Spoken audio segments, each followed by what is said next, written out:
Hello interwebs, my name's Shannon. This is number 2 of my little talking it out thing that I started doing last week. And I wanted to clarify a few things at the beginning of this one because I had a couple of questions about it. So first of all, my intent is to do these every week. So there's not an endpoint that is foreseeable at this point in the future. Yeah, expect to see these every week. And so if you miss a few weeks, then they're always going to be on the YouTube so that you can go ahead and catch up if you want to and that sort of thing. And as well, I wanted to address the questions thing. So if you're watching one from a few weeks ago or whatever, like that's even the case at this point, then, and if you have questions about that one, there's no deadline for asking me questions. You can ask me questions anytime about anyone, and I will answer them at the next week's Talkin' to. So just so that's clarified for everybody. So a few housekeeping things. First of all, I have like 48 views on this, which is amazing. And that's me actually subtracting the views that I did so that I could post it at other places and stuff like that. So that's like 45 views more than I thought I would have. So that's pretty awesome. However, I didn't have 45 questions or 48 questions. So come on, people, let's get something going. I would like, if I had 45 or 48 views, to have 24 questions. You know, that's a 50% return rate. I don't think that that's asking too much or anything like that. So come on, but I'm very happy about my comparatively thus far, many views. So, yay, thank you. I'm going to go over the questions that I did get this week, or the comments or something of that sort, so that everyone can know what we do have going on. Dana, Geology Dana from last week, she requested that I at some point play an instrument. I have a plan in the works for you, Dana. It's not going to be this week. It may not be next week, maybe it will be, I don't know. But I do definitely have a plan in the works, so you will be sorry that you asked for that. Just an FYI. Then my office wife, she also is going to be very sorry that she requested this. She wanted me to sing something. I really do not have a good singing voice. I'm pretty okay at harmonizing, but I have to hear how the other person sings first before I can do that. And it's just pretty okay. It's not pretty good. So office wife, it's going to be in conjunction with Dana's instrument. So big red flashing lights right there. But I will be trying to croon out a tune, and I've already got some of the wordlets written down and everything like that. So that'll be awesome. And then the third one was Maggie. She wanted to know what I was thinking about the music industry and musicians in general, or the business part of it, or how I think the future of it's gonna look and all that kind of fun stuff. And that's a pretty loaded question. And so I think I'm going to take the tack that I'm taking with Dana's geology questions and maybe just do a little bit of it every week until I run out of ideas, which I highly doubt in this one I will run out of ideas. So, for many reasons. So, I'm going to, Megan, answer a question, well, or give my opinion on something that Bob Lefsetz wrote about in his letter all week this week that I get newsletters on and stuff like that. So essentially, he, at the beginning of the week, or Saturday of last week, he actually promoted an artist, which was out of all the reading that I've done, he's never singled out an artist and devoted a whole newsletter to promoting this one artist that wasn't already well known. So it was kind of a big deal, you know, and he went on about how he gave constructive criticism of the artist. He said that she was good, but that she could be better and that she's still got some time and that sort of thing. But if she perseveres and she works on her craft and she decides that this is what she wants to do, then she could probably do it. She's just got to put in more time, more effort, and be patient with it, is essentially what it was.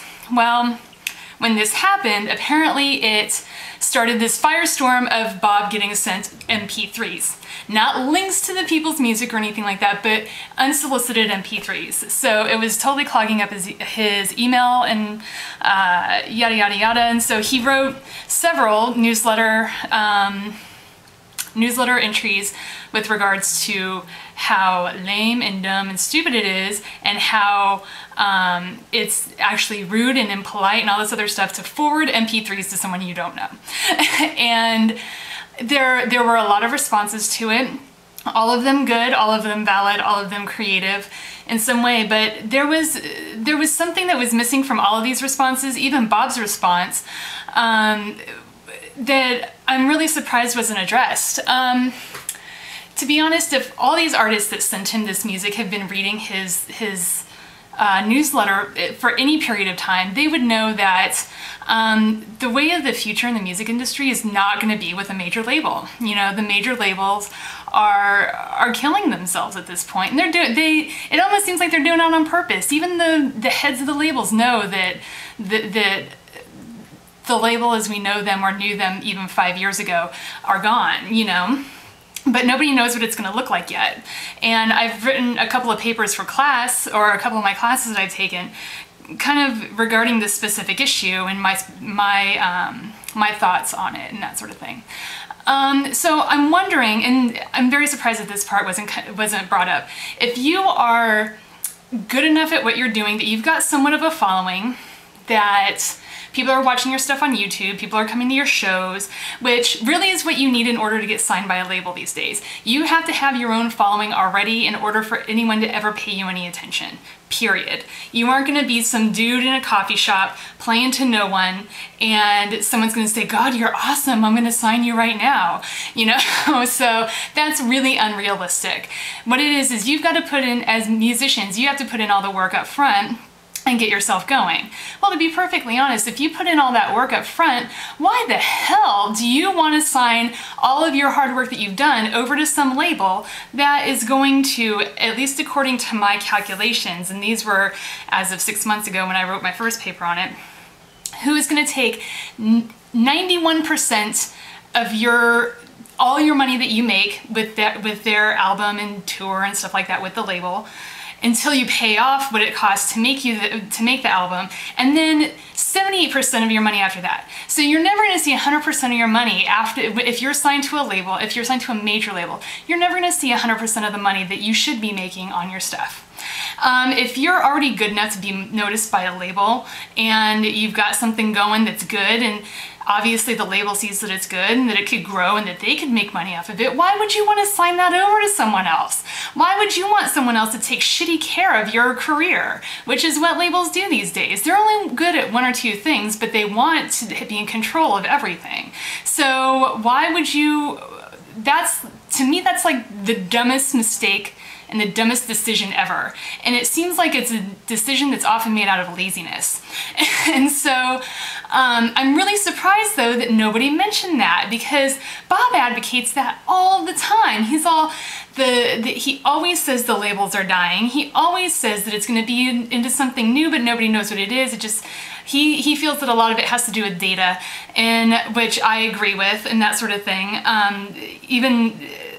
Even with the other stuff that I'm reading outside of music, everything is going to data. You know, as far as data analysts or data analysis and that sort of thing, to kind of lock in your fan base or your customer or the people who are going to give you money. And as an artist, if you've already found all the people that are going to give you money and that are going to bring other people to your shows, don't give that to a label. That's dumb. I mean, that's beyond dumb. That's lazy. And so these labels they're charging usurious rates for the privilege to record with them, to use their people and that sort of thing. And they're never gonna stop charging you that, you know what I mean?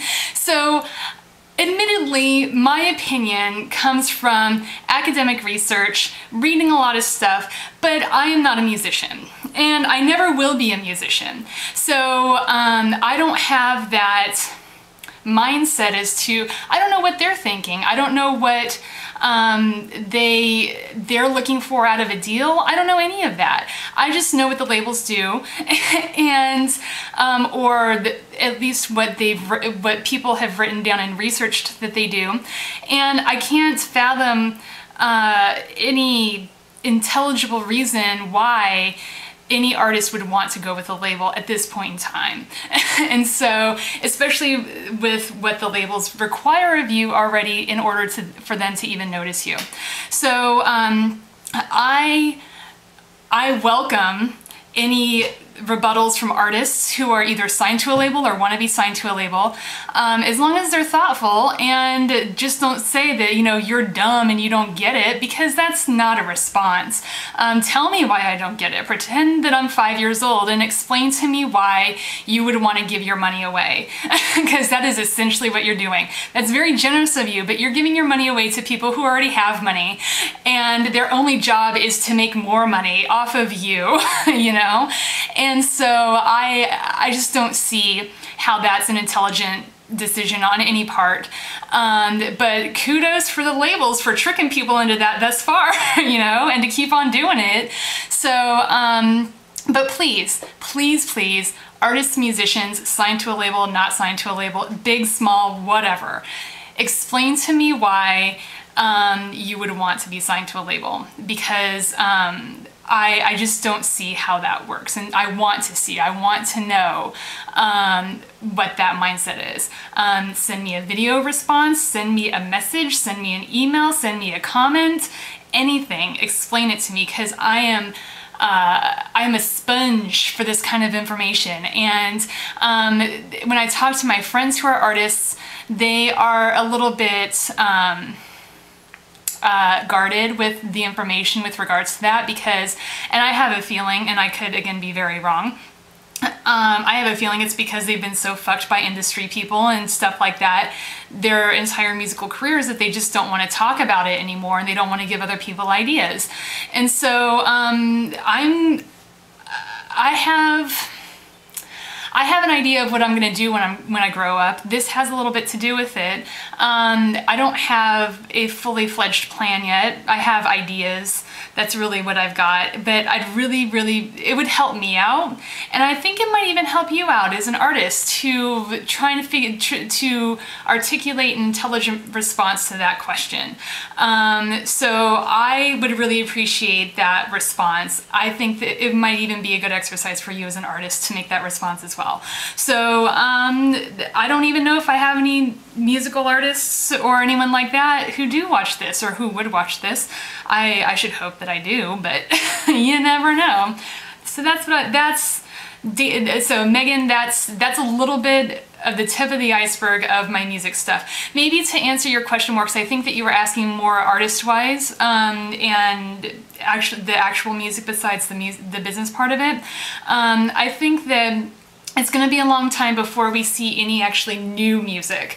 I think we're coming into a time where the music is going to be already done, but the people who get followings and who make a living at it are going to be the people who do it extremely well. You aren't going to be able to be a cover band and get something done. I don't think you're going to be able to be an artist who doesn't write their own songs. I think you're going to have to start being someone who writes your own songs and have those be good.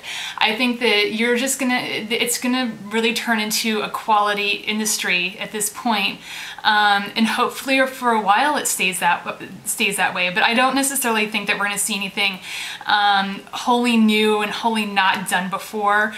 And to be perfectly honest, I don't think that we've seen anything like that in a while, probably a good decade or so, where something wholly new and wholly undone and brand new has been done. So I think it's just turning into where it's more refined.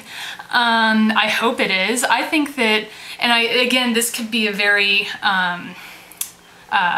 delusional idea, but I feel like artists should be like world-class athletes. They should be like Olympic athletes.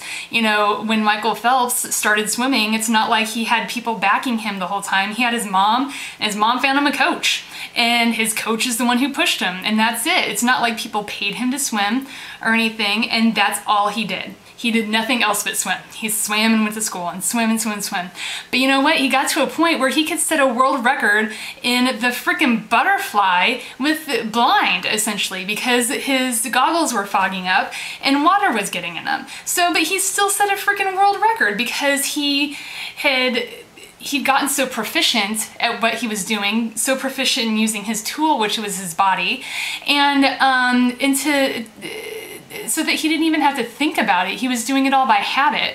And while I do think that music would lose a little bit of its magic should it be done by habit, I think that there is a lot of stuff that should be done by habit, because if your mind's in it, then your heart's a little bit less in it, you know? So I'm looking for that. I'm looking for a freaking athlete of a musician, you know? And I think that that's what we're gonna start going towards, are people who are essentially Olympic athletes of music, and I hope that's where it goes. I'm really curious to see where it goes if that is the case, you know? So so that's my little bit of a conversation about that for this week. So the rest of this week was my birthday week. Monday was my birthday. It was actually a very good day, surprisingly. That day is usually not so good for me, and the few days around it usually aren't so good for me either. But that day was considering I had to work and that I wasn't where I was expecting to be in any way, shape, or form on that day. It was not a bad day. It was a little bit better than I've had for a while. So I enjoyed it. My office wife gave me this totally awesome little pendanty thing, which I think is a hippo, and I love it.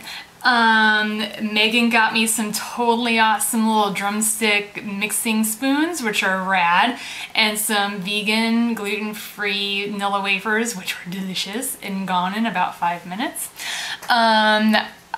One of my loan officers decorated my office or my work area with princess stuff, and while I'm the least princessy person I know, it was still kind of fun.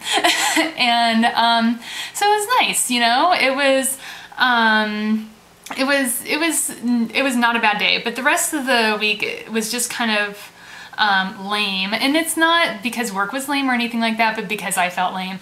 Like, I just couldn't stop stuffing food in my mouth, and I just felt gross, and I couldn't get myself motivated to do anything. And I really feel like it was because I hadn't cleaned my house, you know, from the end of the quarter or anything like that. I hadn't done a spring cleaning, and it just dragged on and on and on all week. So we had this perfect, beautiful, fantastic lie of a weekend here in Portland. It was sunny and it was warm, and it was just like, it was what springtime is supposed to be.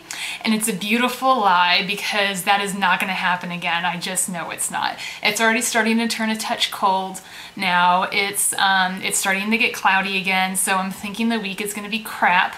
But you know, I took advantage of this weekend, and and it seemed to help me get motivated to want to clean my apartment, and so I did that, and it was gross. Like, all the shit that I found was gross, and I'm like, no wonder I haven't been able to reset my button from the quarter. All this stuff from the quarter was hanging out in here, you know. So I did that, and it was amazing. Yes, cleaning was amazing. And let's see, what else did I do? The office wife and I went and had some meatballs and just walked around yesterday and enjoyed the sunshine. It was lovely and awesome. And I found a giant egg on Friday. Was it Friday? I think it was on Friday. It was on Friday. I found a giant egg on the way to work, and I'm actually going to write a blog about it, so I'm not going to talk too much about it right now, because I think it was from Zappos, and I think it was a really good idea that they had for a marketing ploy and that sort of thing. So that was my week in a nutshell. There are some things I still need to do. Joe Daly, if you watch this, I have to call you. Or you can call me or something. But we have to get connected because I now have time and motivation and ideas for the stuff that I had written to you about before. And I'm trying to think if there's anything else new and exciting. I don't think that there's anything else new and exciting. I'm watching Star Trek, like the original Star Trek from the beginning. It's hilarious and it's amazing to think that that was forward thinking for its time, and as far as how like the ladies were and stuff like that. And but it's still hilarious to watch it even in that mindset. Let's see, it's most definitely a William Shatner vehicle. Like everything is all about him and how to get him shirtless at least once during the episode. It's hilarious. And I think that might be it for me today. So I'm gonna end this on Dana's geology fact. So Dana, a new geology fact for you. And I told the office wife this weekend and she couldn't believe it. She found it very fascinating. So, did you know that Mount St. Helens holds the only actively growing glacier left in the entire world? The entire world. All the other glaciers are either static or they're melting. And there is one glacier that is in Mount St. Helens, and the crater that was created when it exploded. Apparently there's a part of the crater that's always in shadow, and so that is where the glacier is forming. And so it's actually building up and it's growing and it's amazing. So geology fact for you today. I can't think of anything else. So send me your questions. Send me your video responses. Send me questions, send me messages, send me comments, send me anything. Now you can see that I will acknowledge them if you communicate with me in any kind of forum. You know, call me on the phone and say you should do this or something, anything. Okay, I hope you guys have a fantastically awesome week. All right.